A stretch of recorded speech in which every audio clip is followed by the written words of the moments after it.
बिस्मिल्लाहिर्रहमानिर्रहीम। Dear student, अस्सलाम वालेकुम। मां आहियां GM मल्ला, सब्जेक्ट बायोलॉजी। प्रीवियस क्लास में पढ़ियोसीं फोटोसिंथेसिस जो अमल, जंहिंमें लाइट रिएक्शन भी हुयो त डार्क रिएक्शन भी हुयो। उहो जेको फोटोसिंथेसिस जो अमल थिए पियो उहो जनरली C3 प्लांट्स वारो असां पढ़ियोसीं। C3 प्लांट्स छो त उन में C3 प्लांट्स में पहिरीं जेका प्रोडक्ट हूंदी आहे उहा 3 कार्बन वारी प्रोडक्ट हूंदी आहे, जंहिंजे करे उन्हनि खे C3 प्लांट्स चइबो आहे। ऐं उन में जेका कार्बन डाइऑक्साइड फिक्सेशन जो अमल थींदो आहे रुबिस्को एंजाइम राइबोल्यूज़ बाइफॉस्फेट में एटमॉस्फेरिक वारी कार्बन डाइऑक्साइड खे डायरेक्टली केल्विन साइकिल में फिक्स कराईंदो आहे। पर हिते कुझु अहिड़ा प्लांट्स आहिनि जेके एरिड हॉट ड्राई क्लाइमेट में थियनि था। उन्हनि में जेको आहे सो मैकेनिज़म जेको आहे उहो उन जी C3 प्लांट जे निस्बतन उहो अल्टरनेट मैकेनिज़म आहे। उहा अॼु टॉपिक पढ़ंदासीं, alternative mechanism of carbon fixation in hot arid climate.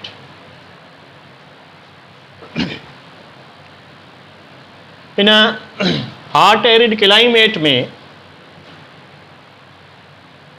Plants जेके ग्रो कंदा आहिनि उहे पंहिंजा टेम्परेचर हाई हुजण जे करे, हॉटनेस जे करे, ड्राइनेस जे करे पंहिंजा स्टोमेटा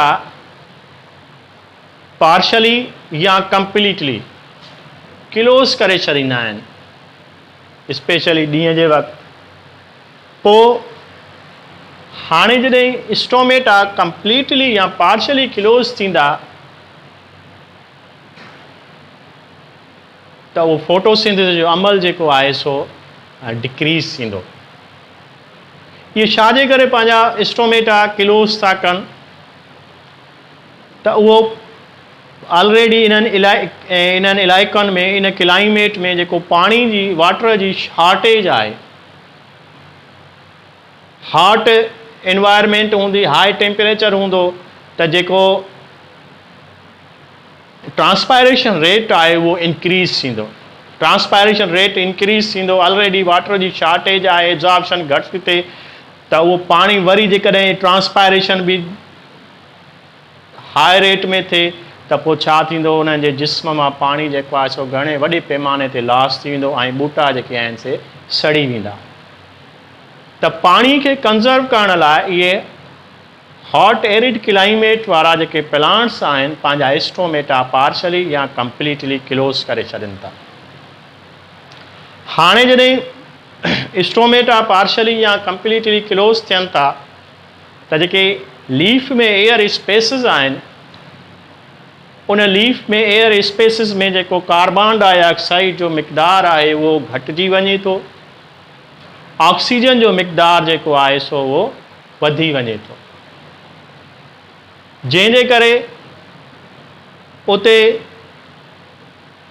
जेको रुबिस्को एंजाइम आहे उहो कार्बन डाइऑक्साइड जी जॻह ते ऑक्सीजन जो खे जेको आहे, ऑक्सीजन खे जेको आहे सो फिक्स थो कराए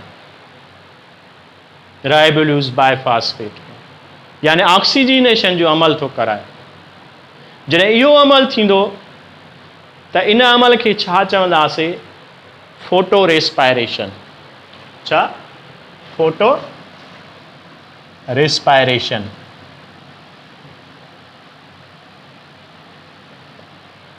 फोटो मीन्स लाइट, यानी plant use oxygen in the presence of sunlight। त उन अमल खे छा चवंदासीं, फोटो रेस्पायरेशन। फोटो रेस्पायरेशन जेको आहे सो उहो छा आहे, वेस्टफुल प्रोसेस आहे। वेस्टफुल प्रोसेस आहे जंहिंजे करे न जेको आहे सो हूअं रेस्पायरेशन दौरान ॾिसंदा त एनर्जी मिलंदी, जेकॾहिं फोटोसिंथेसिस जो अमल ॾिसंदा त उन दौरान जेको आहे सो शुगर ठहंदी। पर हिते फोटो रेस्पायरेशन इहो वेस्टफुल प्रोसेस इन करे आहे त न हिन प्रोसेस दौरान एनर्जी हासिल थी थिए ॿूटे खे, न ई वरी जेको आहे सो इन प्रोसेस दौरान का फोटोसिंथेटिक प्रोडक्ट ठहे थी। ईअं पोइ हिन वेस्टफुल प्रोसेस यानी फोटो रेस्पायरेशन खे हॉट एरिड क्लाइमेट वारा प्लांट्स मिनिमाइज़ करण लाइ छा था कनि, अल्टरनेटिव मैकेनिज़म कार्बन फिक्सेशन जो इस्तेमालु था कनि त जीअं फोटो रेस्पायरेशन जे अमल खे घटाए सघिजे, मिनिमाइज़ करे सघिजे। पोइ हिन जा घणा अहिड़े क़िस्म जा घणनि क़िस्मनि जा प्लांट्स मौजूदु आहिनि, घणा मैकेनिज़म्स आहिनि, ॿ मैकेनिज़म्स आहिनि, ॿिनि क़िस्मनि जा प्लांट्स आहिनि, हिकिड़ो C4 प्लांट्स ऐं ॿियो काम प्लांट्स। C4 प्लांट्स ऐं काम प्लांट्स पहिरियां पढ़ंदासीं असां C4 प्लांट्स। C4 प्लांट्स छाजे करे इन्हनि खे चइजे थो त इन्हनि में जेको पहिरियों कार्बन कंटेनिंग कंपाउंड ठहे थो उहो 4 कार्बन वारो कंपाउंड ठहे थो, जेको ऑक्ज़ेलो एसीटिक एसिड आहे या ऑक्ज़ेलो एसीटेट सॾिजे थो, उहो चेन कार्बन वारो कंपाउंड आहे। अहिड़े तरीक़े सां C4 प्लांट जो जेकॾहिं ॾिसंदासीं लीफ जो स्ट्रक्चर, इंटरनल स्ट्रक्चर ॾिसंदासीं त उहो C3 प्लांट्स खां हिननि जो इंटरनल स्ट्रक्चर जेको लीफ जो आहे उहो थोरो मुख़्तलिफ़ आहे। कीअं मुख़्तलिफ़ आहे? ही लीफ आहे इंटरनल, ही अपर एपिडर्मिस, हीअ लोअर एपिडर्मिस, उन में ही स्टोमेटा मौजूदु आहिनि, उन खां हेठां ही मीज़ोफिल सेल्स आहिनि, मीज़ोफिल सेल्स जेके थिन वॉल्ड सेल्स आहिनि। उन्हनि मीज़ोफिल सेल्स खां हेठां बंडल शीथ आहे, ही बंडल शीथ सेल्स आहिनि जेके थिक वॉल्ड सेल्स आहिनि ऐं उहे सराउंड थियल आहिनि वस्क्यूलर टिश्यूज़ यानी ज़ाइलम ऐं फिलोइम जे ॿाहिरां जेके आहिनि उहे उनखे सराउंड कनि था। हिननि में छा थो थिए त हॉट ड्राई जॾहिं इन्वायरमेंट अचे थी, क्लाइमेट थिए थी, हॉट डेज़ थियनि था त उन वक़्तु ही पंहिंजा स्टोमेटा क्लोज़ कनि था त ही पहिरियां छा था कनि, जेकॾहिं हिन जो ॾिसंदासीं ही टुकड़ो खणंदासीं हिन जो त ही मीज़ोफिल सेल्स आहिनि, ही बंडल शीथ आहे। मीज़ोफिल सेल्स में जॾहिं एयर स्पेसिस में कार्बन डाइऑक्साइड मौजूदु आहे त ही कार्बन डाइऑक्साइड फिक्स कनि था मीज़ोफिल सेल्स में। छा में फिक्स था कनि? उते हिकिड़ो कंपाउंड आहे PEP, फॉस्फोइनाइल पायरुवेट, जेको घणनि कंपाउंड वारो आहे, 3 कार्बन कंटेनिंग कंपाउंड आहे, 3 कार्बन वारो कंपाउंड आहे। उते फॉस्फोइनाइल पायरुवेट कार्बोजाइलेज एंजाइम मौजूदु आहे जेको एयर स्पेसिस में जेका कार्बन डाइऑक्साइड आहे उन खे फिक्स कराए थो 3 कार्बन वारे कंपाउंड PEP में, जंहिंजे नतीजे में फर्स्ट प्रोडक्ट जेका ठहे थी उहा ऑक्ज़ेलो एसीटेट यानी चैन कार्बन वारी प्रोडक्ट ठहे थी। अहिड़े तरीक़े सां हाणे इहे चैन कार्बन वारी जेका प्रोडक्ट आहे ऑक्ज़ेलो एसीटेट उहा पंहिंजे आइसोमर में कन्वर्ट थिए थी, जंहिंखे सॾिजे थो मैलेट या मैलिक एसिड। उहो घणनि कार्बन वारो, उहो बि चैन कार्बन वारो कंपाउंड आहे। हाणे इहो अमल छा में थियो? मीज़ोफिल सेल्स में थियो। अहिड़े तरीक़े सां जॾहिं लाइट रिएक्शन बि थींदो, ATP बि ठहंदी या NADPH2 बि ठहंदी, उहा इस्तेमालु थींदी केल्विन साइकिल ॾांहुं हाणे बंडल शीट में छा जो अमल थींदो? केल्विन साइकिल जो। उते उन केल्विन साइकिल के कार्बन डाइऑक्साइड केरु ॾींदो? जेको चइनि कार्बन वारो कंपाउंड मैलेट आहे उहो टुटंदो। छा में टुटंदो? कार्बन डाइऑक्साइड में ऐं पायरुवेट में, 3 कार्बन वारे कंपाउंड में। वो जेका कार्बन डाइऑक्साइड आहे उहा बंडल शीट में जेका केल्विन साइकिल थिए थी उन में यूज़ थिए थी कार्बन डाइऑक्साइड। ऐं अॻिते हली उन केल्विन साइकिल दौरान छा ठहे? शुगर ठहे थी। उहा शुगर जेका आहे सा ट्रांसपोर्ट थिए थी छा में? वस्कुलर टिश्यूज़ में। वस्कुलर टिश्यूज़ यानी फिलोइम जे थ्रू एक जगह खां ॿी जगह ताईं उहा शुगर मुंतकिल थिए थी। हाणे आहे पायरुवेट जेको कार्बन डाइऑक्साइड हेॾे केल्विन साइकिल में इस्तेमालु थी। पायरुवेट वरी जेको आहे 3 कार्बन वारो उहो कन्वर्ट थींदो छा में? फास्फोइनाइल पायरुवेट में। यानी उते जॾहिं पायरुवेट कन्वर्ट थींदो PP में त उते ATP जो हिकिड़ो मालिक्यूल जेको आहे सो यूज़ थींदो। ATP टुटंदी ADP ऐं इनऑर्गेनिक फॉस्फेट में। उहा एनर्जी जेका आहे सा पायरुवेट खे कन्वर्ट कंदी छा में? फास्फोइनाइल पायरुवेट में। ईअं हीअ साइकिल जेका आहे सा कंटिन्यू रहे थी। हीअ जेका साइकिल आहे इहा कंहिं ॾिनी हुई? H. सिलेक डिस्कवर कई हुई। C4 cycle.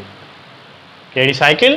C4 साइकिल के H. सिलेक। इन करे C4 के H. सिलेक साइकिल भी सॾींदासीं। त ईअं C3 प्लांट्स ऐं हिननि C4 प्लांट में फ़र्क़ु कहिड़ो आहे त C3 प्लांट में छा हूंदा आहिनि? मीज़ोफिल सेल्स सिर्फ़ु हूंदा आहिनि, बंडल शीट न हूंदी आहे। जंहिंजे करे मीज़ोफिल सेल में ई छा जो अमल थींदो आहे? केल्विन साइकिल जो अमल थींदो आहे। उते केल्विन साइकिल में डायरेक्टली जेका कार्बन डाइऑक्साइड आहे C3 प्लांट्स में उहा डायरेक्टली केल्विन साइकिल में इस्तेमालु थींदी आहे। पर हिते छा थो थिए त मीज़ोफिल सेल्स भी आहिनि, बंडल शीट भी आहे। मीज़ोफिल सेल्स में पहिरियां छा थो ठहे? चइनि कार्बन वारो कंपाउंड ठहे थो, यानी कार्बन डाइऑक्साइड कलेक्ट थींदी वञे थी। छो त हॉट एनवायरमेंट ईंदी वेंदी, ड्राई एनवायरमेंट ईंदी वेंदी त स्टोमेटा क्लोज थींदा त जीअं उन दौरान भी फोटोसिंथेसिस जो अमल जेको आहे सो उहो छा थींदो रहे? रेगुलेट थींदो रहे, यानी कंटिन्यूअसली हलंदो रहे, शुगर ठहंदी रहे। छो त जॾहिं स्टोमेटा पार्शली खुलियल आहिनि या त उन दौरान कार्बन डाइऑक्साइड ही कलेक्ट कंदा वेंदा छा में? ऑक्ज़ेलो एसीटेट में। उतां कलेक्ट थींदी वेंदी, पोइ कार्बन डाइऑक्साइड हेॾे जेको आहे सो यूज़ थींदी वेंदी। भले माना ही जेके C3 प्लांट्स खां फ़र्क़ु हिननि में इहो आहे त हिननि में बंडल शीट आहे, C3 प्लांट्स में बंडल शीट न आहे। अहिड़े तरीक़े सां त इहे C4 प्लांट आहिनि। C4 प्लांट कहिड़ा आहिनि? एग्ज़ाम्पल्स उन्हनि जा कहिड़ा आहिनि? एग्ज़ाम्पल कॉर्न आहे, उन खां पोइ शुगर केन आहे, या इवन जेको आहे सो कुझु ॿिया बि प्लांट्स आहिनि जेके ग्रास फैमिली सां तालुक़ु रखनि था। त ईअं इहो हिकिड़ो अल्टरनेटिव मैकेनिज़म आहे C4 जो। त इहे जेको आहे सो हुन जे लीफ जे इंटरनल जेको स्ट्रक्चर आहे उन में डिफरेंस आहे C3 प्लांट्स खां। त जीअं हू जॾहिं स्टोमेटा क्लोज कनि तॾहिं बि उन्हनि जे जिस्म में मीज़ोफिल सेल्स में कार्बन डाइऑक्साइड कलेक्ट थियल हूंदी, छाजी फॉर्म में? ऑक्ज़ेलो एसीटेट में, चइनि कार्बन वारी फॉर्म में मौजूदु हूंदी। त भले स्टोमेटा क्लोज हुजनि त पोइ केल्विन साइकिल कंटिन्यूअसली हलंदी रहंदी। छो त हीअ ऑक्ज़ेलो एसीटेट कार्बन डाइऑक्साइड केल्विन खे ॾींदा रहंदा। हिकु इहो आहे। ॿियो आहे प्रोसेस आहे अल्टरनेटिव मैकेनिज़म जो कॉम्प्लांट granulation acid metabolism. Granulation acid metabolism काम हिन में बि ही भी साॻे क़िस्म जो अमल आहे, यानी हिन में बि ऐं जेको आहे सो ऑर्गेनिक एसिड ठहे थो, पहिरियां उन में कार्बन डाइऑक्साइड फिक्स थिए थी, पोइ जेको आहे सो उहा कार्बन डाइऑक्साइड ऑर्गेनिक एसिड ॾिए थो छाखे? केल्विन साइकिल में। पर हिन में कहिड़ो फ़र्क़ु आहे C3 प्लांट्स खां? त हिते जेको आहे सो कार्बन डाइऑक्साइड जेका फिक्स थिए थी उहा नाइट जो थिए थी ऐं केल्विन साइकिल जेका आहे सा उहा डे जो थिए थी। छो त हिन काम प्लांट्स में जेको हूंदो आहे सो जेके स्टोमेटा आहिनि से ॾींहं जे वक़्तु बंदि हूंदा आहिनि, राति जे वक़्तु खुलियल हूंदा आहिनि। हाणे जॾहिं स्टोमेटा ॾींहं जे वक़्तु बंदि आहिनि त लाइट ॾींहं जो आहे त लाइट रिएक्शन ॾींहं जो थींदो, ATP ऐं NADPH त डे टाइम में ठहंदी। पोइ हाणे स्टोमेटा जो क्लोज़ आहिनि त कार्बन डाइऑक्साइड अंदरि न अची सघंदी। पोइ ही छा कनि, अल्टरनेटिव मैकेनिज़म इस्तेमालु था कनि। ही राति जे वक़्तु पंहिंजा स्टोमेटा जेके आहिनि से उहे ओपन कनि था। पोइ राति जे वक़्तु कार्बन डाइऑक्साइड छा था कनि, जज़ब कनि था। शामें ऑर्गेनिक एसिड यानी ऑर्गेनिक मालिक्यूल ठाहिनि था, उन में उहा कार्बन डाइऑक्साइड फिक्स करे रखनि था राति जे वक़्तु। ऐं उहो कार्बन कंटेनिंग कंपाउंड जेको आहे सो जमा थींदो वञे थो उन्हनि जे वैक्यूल्स में। हाणे जॾहिं ॾींहुं थो थिए, राति जे वक़्तु कार्बन डाइऑक्साइड कलेक्ट करे रखनि। हाणे जॾहिं ॾींहुं थो थिए, लाइट रिएक्शन थींदो, सनलाइट जी मौजूदगीअ में लाइट रिएक्शन थींदो त उन दौरान ATP ऐं NADPH ठहंदी। तॾहिं जेको आहे सो केल्विन साइकिल में उहा यूज़ थींदी। हाणे कार्बन डाइऑक्साइड केल्विन साइकिल खे काॾां ईंदी, जेको कार्बन कंटेनिंग कंपाउंड्स राति जे वक़्तु ठहिया हुआ, जिन कार्बन डाइऑक्साइड फिक्स कई हुई, हाणे उहे इस्तेमालु थींदा, यानी कार्बन डाइऑक्साइड ॾींदा छा में, केल्विन साइकिल में। जीअं ही ऑक्ज़ेलो एसीटेट जेको आहे सो ठहियो, इहो हिते वरी छा थो ठहे, राति जे वक़्तु थो ठहे। त उहो जेको आहे सो पोइ ॾींहं जे वक़्तु टुटंदो। कार्बन डाइऑक्साइड जीअं हिते केल्विन साइकिल खे ॾिए थो बंडल शीट में, हिते वरी ॾींहं जे वक़्तु कार्बन डाइऑक्साइड जेका आहे सा केल्विन साइकिल खे मिलंदी ऐं जेको आहे सो ॾींहं जे वक़्तु छा ठहंदी, ये शुगर ठहंदी। त काम प्लांट जा एग्ज़ाम्पल्स जेके आहिनि से काम प्लांट जा कहिड़ा आहिनि। एग्ज़ाम्पल हिन में पाइनएप्पल आहे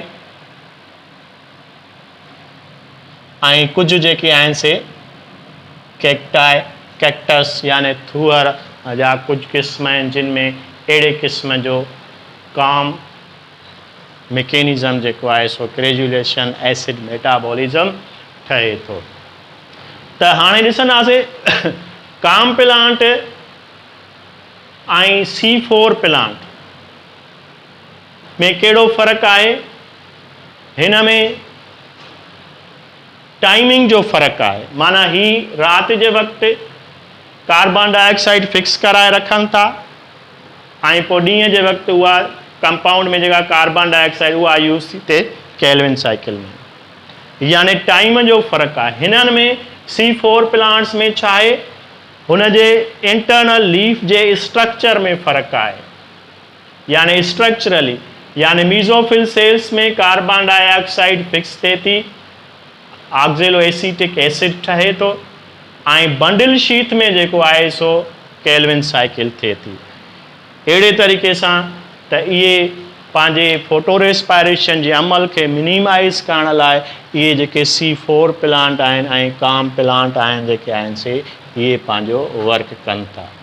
पर जेकॾहिं C3 प्लांट्स ॾिसंदासीं त उहे छा कंदा आहिनि, directly carbon dioxide Calvin cycle में इस्तेमालु कंदा आहिनि, एटमॉस्फेरिक कार्बन डाइऑक्साइड या एयर स्पेसिस वारे कार्बन डाइऑक्साइड छा में, केल्विन साइकिल में। कंहिं बि क़िस्म जो चेन कार्बन वारो कंपाउंड या ॿियो को अदर ऑर्गेनिक सबस्टेंस पहिरियां न ठहंदो आहे, पर कार्बन डाइऑक्साइड C3 प्लांट्स में डायरेक्टली यूज़ थींदी आहे। त अहिड़े तरीक़े सां इहे कुझु मैकेनिज़म आहिनि।